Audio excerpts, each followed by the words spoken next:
AP Chemistry, and welcome to Entropy, right? And now we're going to actually talk about what entropy means at the particulate level, right? At the particulate level, entropy really is a matter of probability, right? What is the most probable arrangement, okay? Or which arrangement has the greatest probability, I guess would be another way to look at it. Which arrangement has the greatest probability? So here, let's say that we have two particles, A and B, or red and blue, trapped in one side of a system, right? And we open this up, which means that they're going to spread out. We know that they're gaseous, and we know that they will spread out on their own, right? And we said that we seem to understand, right, that this arrangement is not likely, right? With two particles, it's a little bit likely. All right, and if we look here, right, going back to probability, if any of you guys are in AP Stat, then maybe you would have already talked about this. And I do believe you would have talked about this basic stuff in Algebra 2. So anyway, if we look here, right, there is a 1 in 2 likelihood that this red one is in this container, okay? There's a 1 in 2 likelihood that the blue one is in this container, right? Which means that the probability of them being in that container together is 1 over 2 squared, right? 1/2 times 1/2. And that gives us our probability of 1/4 that both ones happen to be in this container by themselves, okay? Which means that there is a 1 in 4 possibility that they're both in this container by themselves. Yes? Okay. All right. Moving along. If we wanted to see if there were 3 particles, now we would say that our probability was 1/2 raised to the 3rd power, right? Which gives us what? Right, a 1/8 probability, so 1 out of 8 probability that they're all in one container. Now, if we were to talk about the options of a mole, 6.022 times 10 to the 23rd particles, all being the same container, right? That is vanishingly small, almost 0. Yeah, does that make sense? Right? Meaning the probability of an entire mole of particles being in one container is almost 0, right? And so microscopically, there's almost no chance that they're all in one container, which then makes sense because macroscopically, we understand that no, they're not all going to be in one container. They're going to spread themselves out and take up all the space allotted to them, okay? So, right, probability is part of what entropy is, right? What is the most probable arrangement of my particles, okay? So then that brings us to terminology here. Microstates, not to be confused with state, right? So we're not just talking about states, where states are our phases, solid, liquid, gas, and aqueous. Microstates, meaning microscopic arrangements of my particles, okay? Boltzmann equation, right? Boltzmann is the name of the person that is credited with this equation, right? Has this equation wherein we say that entropy, this is entropy, this is the number of microstates. K is this constant that he came up with, right?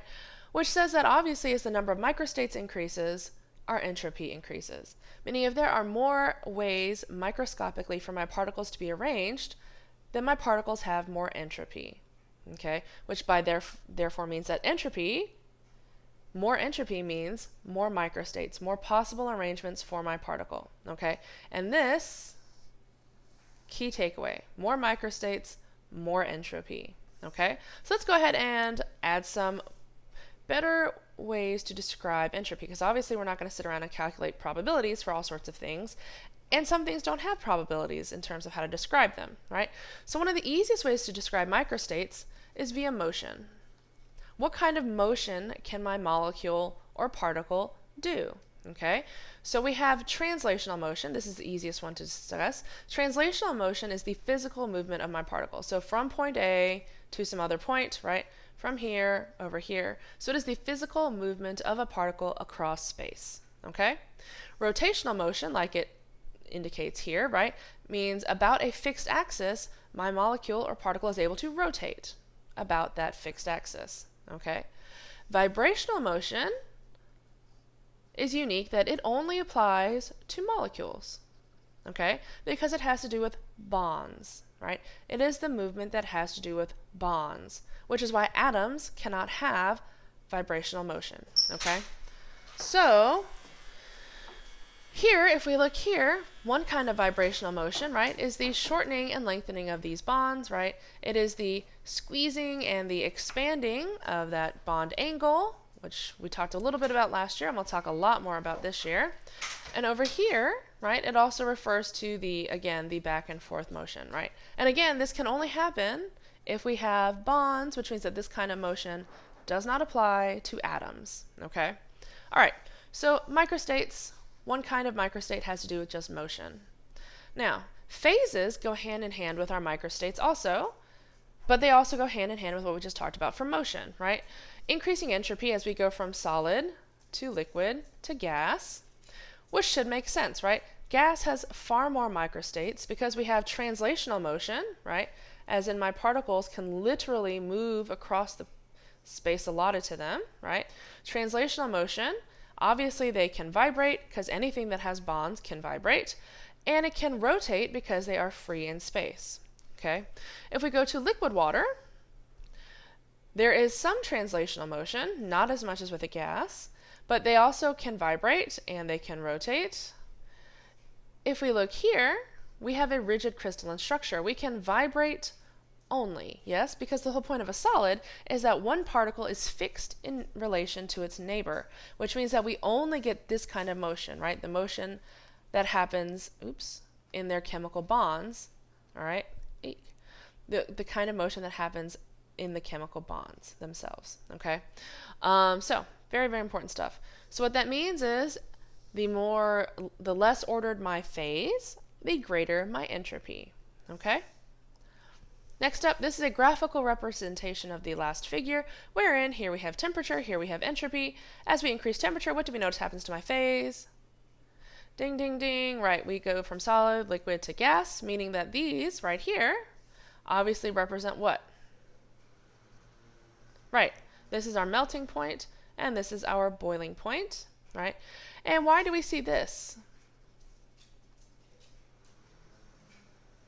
Right, because as we change phase, that's where we get the greatest increase in our entropy, right? Upon going from solid to a liquid, we introduce boatloads of motion, right? We reintroduce translational and rotational motion. Here, we get an even bigger increase because now my particles are no longer confined to be adjacent to their neighbors, okay? And that, again, going back to what it means to be a gas, right, in kinetic molecular theory, they have no attractions to their neighbors, which is why that increase in entropy is so much more significant. Okay, in terms of my atoms, right, we just said that there is a level of entropy involved with bonds, right, meaning that this bond, these two atoms can move closer and further, right, these two atoms can move closer and further, so forth and so on, right, which means that as the complexity of my molecule increases, we also increase in entropy, yes? Right? As the complexity of my molecule increases, meaning I have more atoms and more bonds, I also increase in entropy. Okay, so all of this to say, right, that again, if we think back, right, increasing entropy is a favorable process, right? Increasing the entropy of the universe means that my process will be spontaneous. Entropy meaning number of microstates. Increasing number of microstates means increasing entropy, which is a thermodynamically favorable concept, okay? Energetically favorable, all right? We're going to pause here and we'll pick up in the next one, adding some quantifiable information to our entropy. All right, thanks for listening. Be good, and I'll see you soon. Bye.